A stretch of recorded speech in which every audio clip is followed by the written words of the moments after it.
From final approval for direct flights on the 13th of September by the TSA to the first direct flight taking off on the 28th of October, it really didn't take long for Kenya Airways to start daily flights to JFK. Now, to get to East Africa in the past, any of the near 300,000 American tourists who traveled to Kenya in 2017 had to come in through a hub in Europe or the Middle East in a trip that often took well over a day. That's now been cut to just about 15 hours.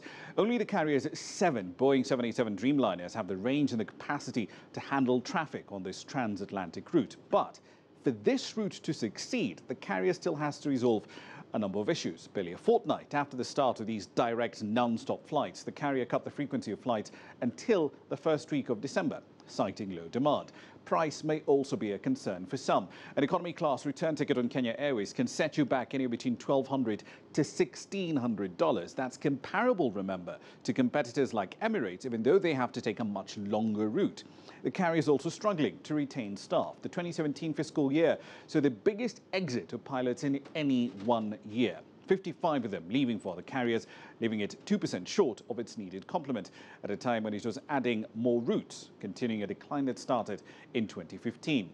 Kenya Airways also last posted an annual profit in 2012, and it has been bleeding money ever since. Losses peaked at over $260 million in 2016, and then they fell to about $77 million or so the following year. Revenues in the first half of 2018 are just about $520 million, not sufficient for the firm to post an operating profit. Fuel prices are also concerned. They pushed up operating costs by nearly 14%, and without a hedging policy in place, this carrier is fully exposed to wild swings in oil prices. It is no surprise, therefore, that investors are quite literally voting with their wallets. Take a look at this chart here. Kenya Airways share price has fallen by over 40% so far in 2018, with sell recommendations pretty much right across the board from February to date. Clarity on how well this massive bet on direct US flights has worked out for one of Africa's top 3 carriers will emerge next in its set of results. Ramah, Nyang, CGTN, Nairobi.